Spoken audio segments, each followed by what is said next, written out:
नमस्कार, मैं सुनैना कश्यप और आप देख रहे हैं KH लाइव हिमाचल। ये कैसा व्यवस्था परिवर्तन? गलती कोई करे और गलती का भुगतान आम जनता। पहले भारी भरकम बिल थमा दिए और उसके बाद इन्हें ठीक करवाने के लिए लोग अब दफ्तरों के चक्कर काटें। ये व्यवस्था परिवर्तन कैसे उचित ठहराया जा सकता है जब निजी कंपनी सुएज इंडिया को ठेका देने के बाद भी पारदर्शिता और जवाबदेही की कमी है। गलती होने पर स्वतः सुधार नहीं बल्कि उपभोक्ताओं को दफ्तरों के चक्कर लगाने पड़ते हैं। नगर निगम के भीतर हंगामा हो चुका है, फिर भी समस्या जस की तस है। सवाल यह है कि क्या कंपनी के पास कोई ऑडिट सिस्टम नहीं है जो असामान्य बिलिंग को पहले ही रोक सके? जब मीटर की फोटो खींचने की व्यवस्था की गई थी तो क्या इन गलत बिलों में फोटो रिकॉर्ड मौजूद है? उपभोक्ताओं को इतनी बड़ी असुविधा से गुजरने के लिए कौन जिम्मेदार है और उसके खिलाफ कार्यवाही क्या? हिमाचल प्रदेश की राजधानी शिमला के कई पेयजल उपभोक्ताओं को पानी के लाखों रुपए के भारी भरकम बिल जारी हो गए।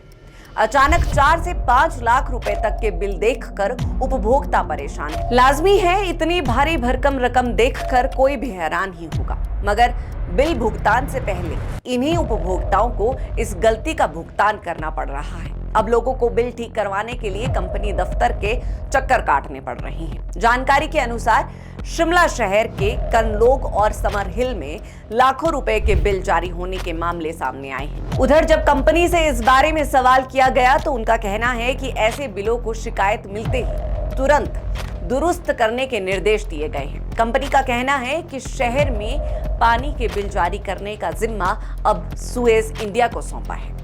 नई कंपनी के कर्मचारी ही फील्ड में जाकर मीटर रीडिंग ले रहे हैं और बिल जारी कर रहे हैं। बता दें कि नगर निगम सदन में भी गलत बिल जारी करने पर पहले भी हंगामा हो चुका है। इसके बाद कंपनी ने दावा किया था कि पानी बिल गलत जारी ना हो, इसके लिए नई व्यवस्था शुरू की गई है। मीटर रीडर अब बिल जारी करने से पहले उपभोक्ता के मीटर की फोटो भी लेंगे ताकि गलत बिल की शिकायत मिलने पर इसकी जांच की जा सके। लेकिन बावजूद इसके शहर में भारी भरकम बिल जारी करने का सिलसिला नहीं थम रहा। कंपनी के महाप्रबंधक राजेश कश्यप का कहना है कि ऐसे बिलों को तुरंत दुरुस्त करने के निर्देश भी जारी किए गए हैं। एक प्रसिद्ध अखबार के आर्टिकल के अनुसार समर हिल के आंधड़ी निवासी और रिटायर्ड प्रिंसिपल करमचंद शर्मा को कंपनी ने 2 दिन पहले 5,39,000 रुपए का बिल जारी किया है। रिटायर्ड प्रिंसिपल करमचंद ने बताया कि हर महीने 500 से 1,000 रुपए के बीच बिल आता है और वो इसका समय पर भुगतान भी करते हैं, लेकिन इस बार अचानक कंपनी ने लाखों का बिल दे दिया। एक और मामले में कनलोग के एक भवन मालिक को भी इस कंपनी ने कुछ दिन पहले 4 लाख रुपए का बिल जारी किया। भवन मालिक ने इसकी शिकायत वार्ड पार्षद आलोक पठानिया से की।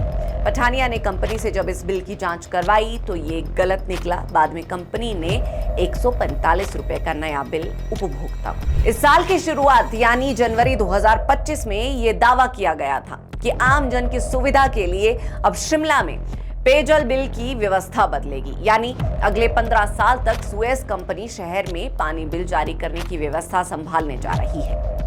अब तक पेयजल बिल जारी करने का काम ठेके पर दिया जाता था। ठेकेदार के तैनात किए गए मीटर रीडर उपभोक्ताओं को पानी के बिल जारी कर रहे थे, लेकिन फिर बड़े बदलाव के साथ ये काम ठेकेदार की जगह सुएज कंपनी को दिया गया।